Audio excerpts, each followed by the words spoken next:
All right, so for this first assignment, you will be, you have two files. One of these files is this PDF file, and one of them is this Rhino file.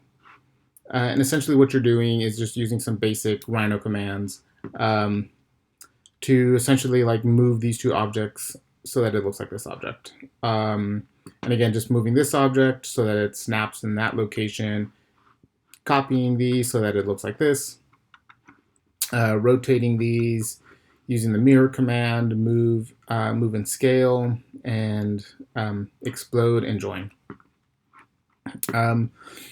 So the very first thing you need to do as soon as you open this file is you need to save it. The way I'm going to ask you to save this, if you're on a PC, just go to Save As. You need to save it with your first name, last name, and your ABC 123, and just save that. And if you're on a Mac, same thing. Just go to just rename it first. Just rename it with your your first name, last name, and your ABC 123. And then once you're finished updating this file, then you can save it one last time, and then just upload this file, this Rhino file. So essentially, what you're going to be doing is, again, just following these steps. Again, on the Rhino files, everything else on the left is given to you, and you're turning it to everything on the right. So the first couple ones are just some basic move commands.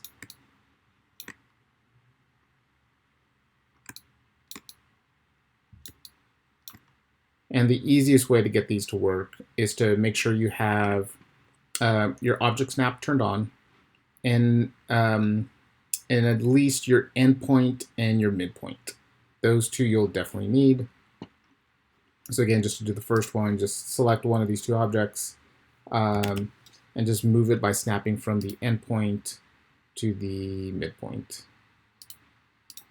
The second one is a little trickier, mainly because of the way it looks. It looks like you're snapping here, but technically you're not really. It doesn't allow you to snap on those areas. So what you have to do is first you need to like snap it to this midpoint or to this endpoint. One of the two, doesn't matter which one. And one thing that I didn't show everybody is when you use the move command, you just type in move.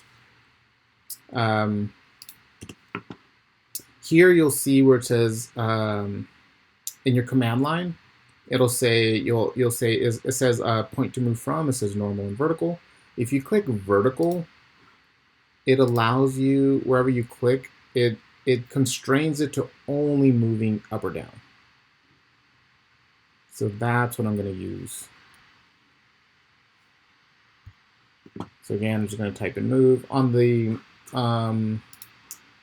Mac side, it's your commands, your additional commands. If I type in move, select this object, your additional command options are right here. So then here's vertical, and it does the same thing.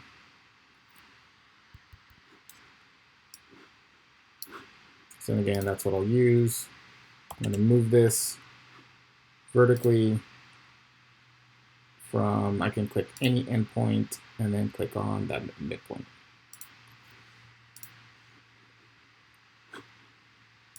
And then just follow along. Just go along the lines where you copy this and you copy it 4 times so that it looks like this. Again, just make sure you snap every single time. You're not eyeballing this. You're actually snapping to an endpoint or a midpoint.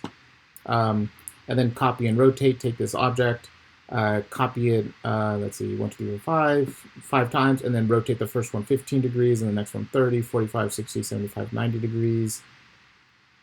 Here you're going to use the mirror option.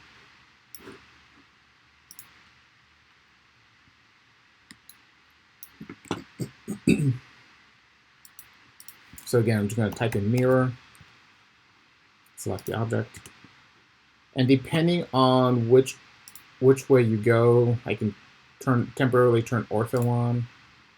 So it's going to mirror it depending on where you click. All right, so I'm going to just click there to there, and now I've mirrored that object. The scale and rotate, again, just move this, move it into your location, and just use the scale command. Again, just make sure you're snapping to the endpoints, because if not, nothing is going to line up. It has to, you have to make sure that you're actually snapping to the endpoints. This last one, you're going to have to use the scale 1D command. You're going to have to use it 3 different times in order to get this one to fit in there correctly. Again, scale 1D.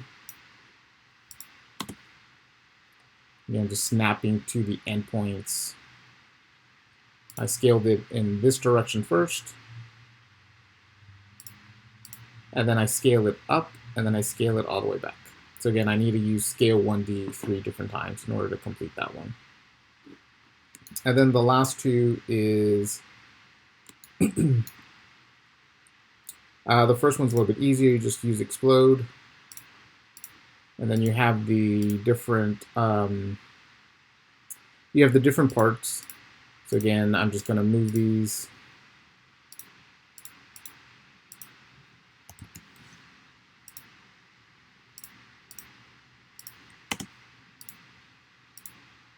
And then I'm going to use that move vertical command to move this up.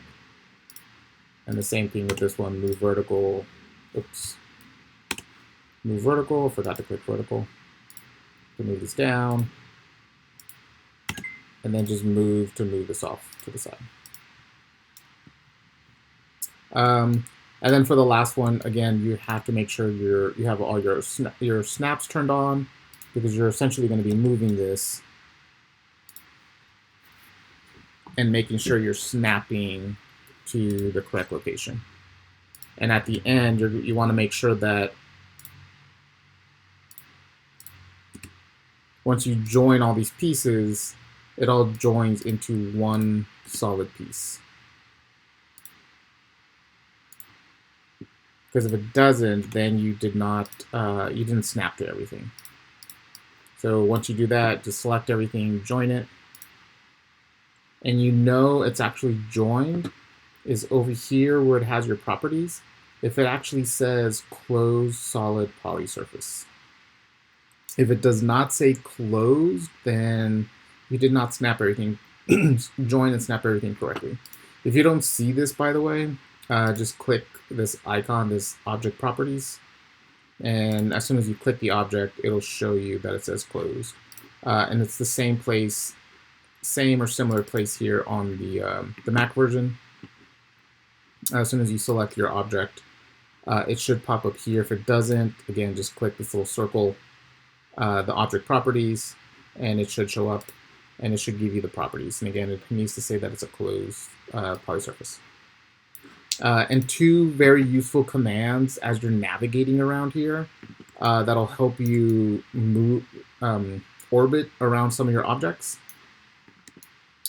are these 2 icons right here, zoom extents and zoom selected. So zoom extents, you just need to click it. Zoom extents will zoom into everything that's on your screen.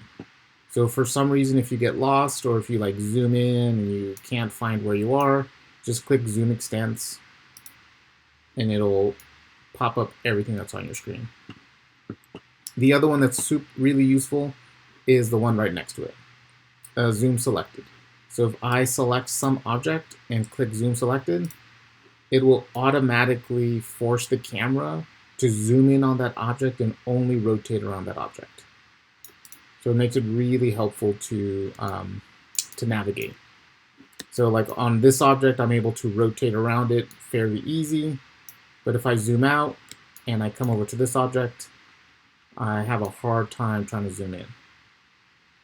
So then I just need to select this object and click that icon, zoom selected, and it forces it to zoom in on that object.